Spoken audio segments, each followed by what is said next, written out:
All right, what's going on? What's going on, everybody? Welcome back to ICNV Drivers Edition. Today, I'm going to do a different type thing.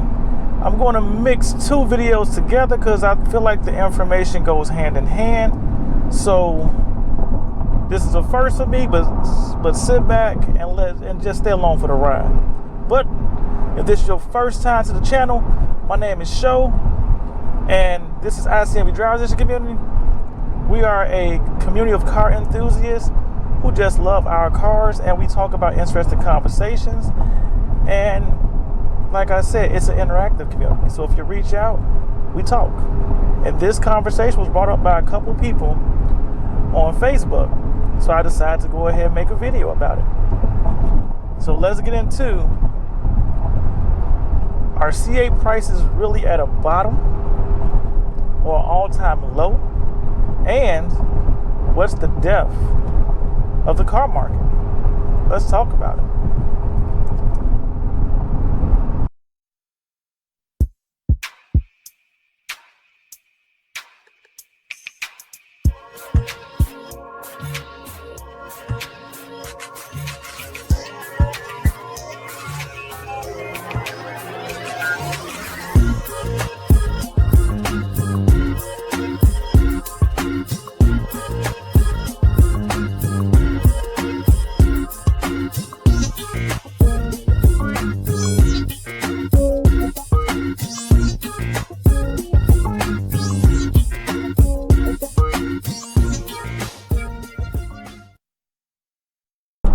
Okay, like I said before, I'm combining two topics. And the first one I want to jump right into is, are C8 prices at an all-time low? Well, I think it's kind of funny because it's now August, technically September of 2023, but the 2024 model year for Corvette C8s have started to be produced. So we're like, what, 5 model years in now? And we're still talking about Corvette pricing. And not only pricing, are they selling for over MSRP or not? And the funny thing about it is, the market is technically at an all-time low, and the all-time low is MSRP. So I think that's quite interesting. And I know some people are going to say, no, you can get a new car for MSRP. Here's the real truth that I've experienced.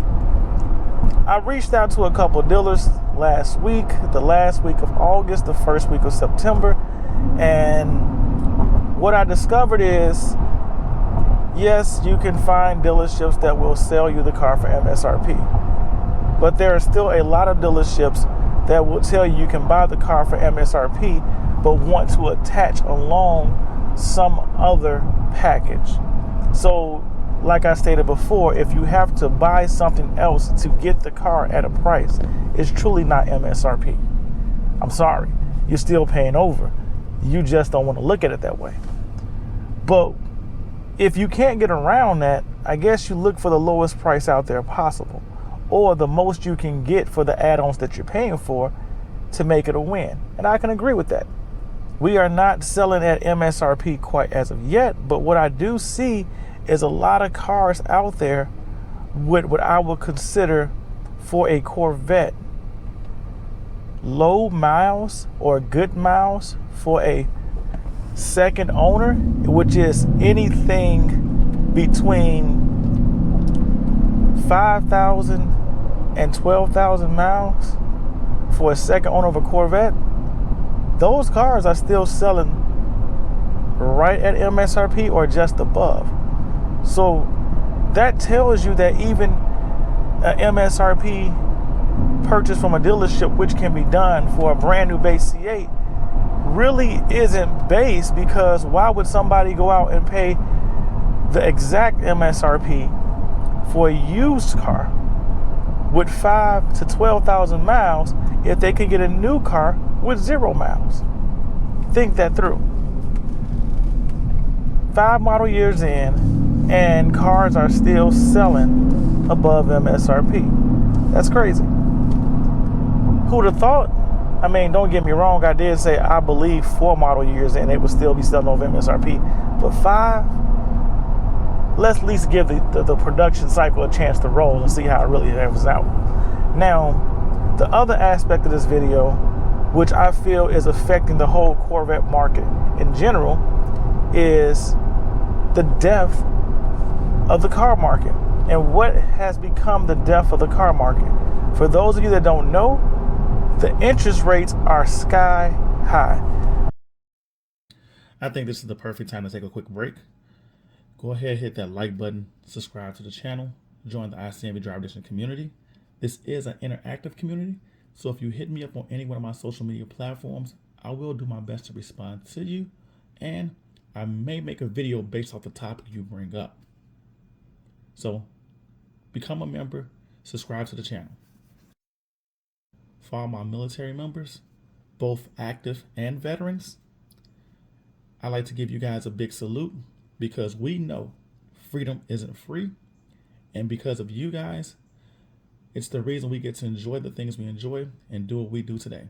So again, salute to all my military family members, active members, and veterans. But let's get back to this video. So in a typical market, what typically happens is you have one or the other. And when I say one or the other, you usually have interest rates that are high and low car prices, or you have car prices that are high and interest rates that are low. And since COVID hit, we have gotten accustomed to seeing the government and the Fed try to keep money circulation. So they've had low interest rates in place for quite some time. And since the interest rates were so low, what ended up happening is that many people, or should I say many businesses, got accustomed to raising their prices. So they were making the money off the initial sale. That's where the profit was at. Well, the country is really built off banks. And since the banks were technically getting the short end of the stick, it was only so long that the interest rates would stay low. But the economy did a quick shift, and I'm not even going to say a quick shift. People were buying cars at such a rapid rate that the over MSRP payments seemed so normal that everybody was just buying them because the interest rates was low and the payments weren't terrible. So we saw the average car owner go from a $500 car note to maybe $560, $580. Because the interest rates were so low, but they were spending more money to do it. And that's why it worked out so well. But now, the banks are trying to get their money back. They're trying to make money because that's kind of how American business works out. So when the banks decide to raise the interest rates, well, you had this head hit, or should I say the price and the interest rates became colliding, meaning that car sales slowed or came to a screeching halt. And you would say it's not a screeching halt because people are still buying cars, but what I mean is all of a sudden the amount of people out in the car market looking to purchase a vehicle dropped dramatically because people can't afford to pay $50,000 over MSRP and 12-15% interest. You're pretty much buying technically I guess you can say a Chevy Volt in interest. So we're now witnessing what I call a shift or a change to the next new normal. I don't know what the future is going to bring, but what I can sit there and tell you is that the car values themselves haven't really dropped. What's changed is the way the interest rate is affecting people's ability to purchase. Most people with a good credit score or a good credit rating usually don't look to buy $100,000 cars. They look somewhere in the 50s and 60s. Or if they get a $100,000 car, they get one that's partially new, or should I say used, a lease return or something along that nature. For example, myself, I couldn't afford a brand new BMW 7 Series. So what I did was I got one 2 years old with some miles on it at a price that I could afford, even though my credit rating at that point in time was in the mid 700s. So when you look at it from that point of view, with people with good credit scores right now are getting interest rates in the 8 and 9% range on a previously owned vehicle. That's crazy. Yes, if you go to a new car, a manufactured car, and get a manufacturer's promotional interest rate, you still can get something reasonably low, like 3 or 4%. But I'm seeing on a lot of used cars 8 to 12% for people with 700 plus credit scores, and that is crazy. So when you look at it from that point of view, even if, for instance, like the Corvette C8 could hold value, which I think it would if the interest rates were still around 2 to 3%, they can't hold value because at the end of the day, the one thing I used to always tell people when I sold cars is, does it really matter what the car costs if you can't afford the payment? Meaning, if I could sell you a $20,000 car for $675 a month, and you said, okay, then I could turn around and sell you a $30,000 car for $675 a month. Which car is the better deal? And the truth of it is the $30,000 car, because it comes with a less interest rate. But if I could sell you that same a $25,000 car at $725, the problem is you're fighting on a actual figure that doesn't matter, because the $725 over 60 months is what really matters to your pocket. So that's what's happening with a lot of people now. These interest rates are sky high.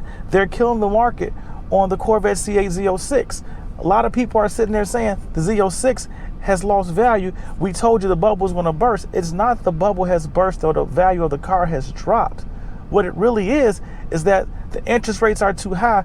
People aren't willing to consume the payments because most people aren't paying cash for these cars. I want you to understand that. I was at Corvettes in Carlisle. I spoke to a lot of C8 Z06 owners, and what they told me was, it's only money, I can afford the payment. And that's just it.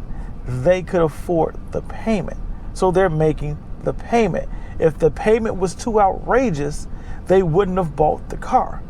Regardless of what you sell the car for, if the payment becomes outrageous or something people can't handle, they're not going to buy the car. And that's what we're starting to see. So prices are coming down because the interest rates aren't falling. With the interest rates not falling, it's making people who struggle to pay car notes, who struggle to meet their daily financial balances, it's making them keep cars a lot longer. Hey, I guess I fall in that category, because realistically, I would have moved Zeus earlier this year, or technically the day after I got back from Corvettes in Carlisle, but truthfully, I didn't like the interest rate of the next vehicle I was looking to purchase. So I said, you know what? I might sit on Zeus another year and see how the economy adjusts. Because at this point in time, the economy has to adjust. But there's another factor that's killing the Corvette C8 market, or the car market. And you know what that is? This year was the first year I saw a sign that said Hertz has C8s, which means rental car companies have finally gotten their hands on Corvette C8s. And that's one reason why I was looking to move Zeus, is because when rental car companies get their hands on cars, they use them up and then they dump them back into the economy, or should I say the auction, and then dealers across the country buy them, and that's what puts a high amount of volume of cars, is the fleet vehicles, back into circulation. So once these rental cars hit the market, we're probably about a year to 18 months before the Corvette C8 truly starts to bottom out, and you start to see, maybe for the first time in the Corvette C8 production cycle, possibly a rebate. Or what they're going to do is they're going to cut back the production of the base C8 and make more E-Rays, Z06s, and hopefully by that point in time ZR1s, to keep the price of the base C8 up and force you to buy up or upgrade to a more expensive Corvette. But either way, it's going to happen. Now, I know There are so many other factors I could go into, but those 3 factors was just something I wanted to get out to address the question I was asked about in this current market state. And yes, to answer everybody, Corvettes can be bought for MSRP. A lot of Corvettes are still being sold over MSRP. The Z06 market has not burst. It's actually probably settling out. And like I said before, I expect it to probably ride around 20,000 to 35,000 over MSRP for at least the first 2, maybe 3 years of production. And the interest rates being sky high is what's really hindering a lot of the turnaround of cars these days. They're forcing the car prices down. But something has to give. We'll see how it plays out going forward. But I just wanted to put this quick video out there for those people that was asking and included me in conversations on Facebook. I appreciate the sharing the information. I love to chat and give my expertise on the topic. And here's another one for you. But ICNV Drivers Edition. Go ahead, hit that like button, subscribe to the channel, join the ICNV Drivers community. This is an interactive community. And just like this topic, if you reach out to me on any one of my social media platforms with a topic, I will do my best to answer it. And I may even make a video about it. But as always, stay safe, stay blessed, and I will see you in these streets. Peace.